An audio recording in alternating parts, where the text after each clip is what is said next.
What's going on, guys? So I'd like to continue the video series regarding hip flexors or hip mobility or stretches. And for this one, we're going to cover basically strengthening your hip flexors. The previous videos are doing very well, and those are mainly about how to get better hip mobility and how to loosen your hip flexors. But sometimes the issue with your hip flexors is that they're tight and weak. And if them being weak is the issue, then stretches aren't going to help that. In some of the previous stretching videos, there were some exercises that I showed as part of those stretching routines that assist with the strengthening of the hip flexors. Now, why would you want your hip flexors to be strong? They're going to strengthen your kicks. And at the very least, they're just going to make kicking and striking more comfortable. Before I get into showing you some of these exercises that I use to strengthen my hip flexors, let's talk about my gear. I actually just got this shirt. I really like it. And I love these shorts. And both of these pieces of clothing have come from X-Martial. X-Martial has some great swag when it comes to doing jiu-jitsu and Muay Thai, two of my primary martial arts. They have some great streetwear, as you can see, some cool t-shirts. They have great rash guards, and they're really building up their inventory of Muay Thai shorts. So I think you should check them out. If you do, be sure to click the link in my description and also use my discount code CrewFessorRad to get an additional 10% off. So check out X-Martial. Now, the first exercise that I want to show you guys to strengthen your hip flexors, these are basic core workouts, right? But bringing your knees up from the ground during these exercises is what's really going to help, again, strengthen the hip flexors. So, the first one is dead bug. Whatever knee is up, that hand is straight, and the opposite hand is going to be pointing towards the ceiling. And all I do is switch.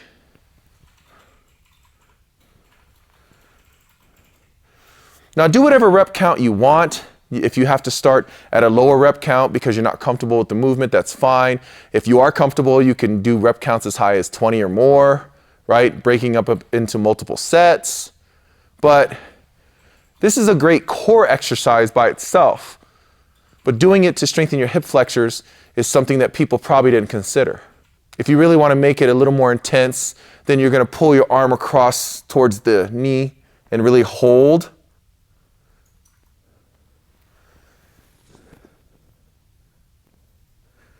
And you're going to feel this again, mostly in your core. But if you're really paying attention, you'll start to feel the benefits on your hip flexors.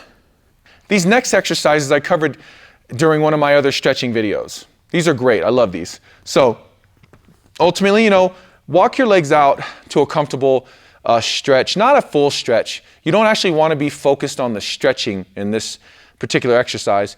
You want to just be comfortable with, okay?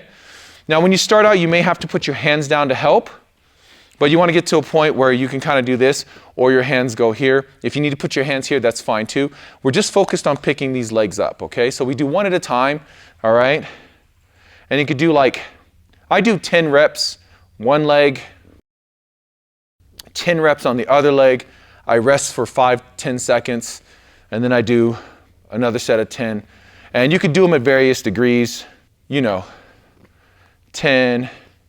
10, and then 10, 10, and then 10, 10. When you're comfortable doing these exercises on each leg individually, you can get to a point where you level up and you can actually put your hands down and pick up both legs at the same time. That one's pretty hard. I even still struggle with that one. Some people go into some pretty intricate stuff, like making little half circles. If you want to keep it interesting, you could do that. You're still kind of getting the same results. I really feel that in my hip flexors. After that is a basic V sit-up. So then I lean back to a proper degree where I can comfortably pick this up and form the V, and boom. I usually do 2 sets of 10 of this as well. Now, these standing ones you've probably seen, you probably do when you warm up for class or for a training session. Number one is very basic. It's just standing bicycles, okay?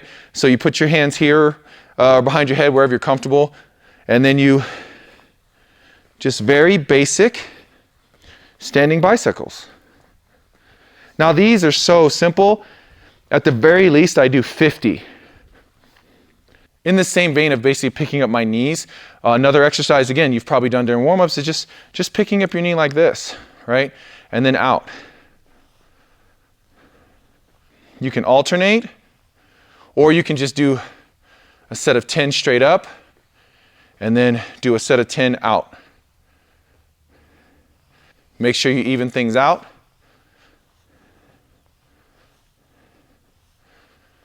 And then of course, I assume you're familiar with these, is just basically adductor and abductor rotations. External rotations is what I call them, and internal rotation.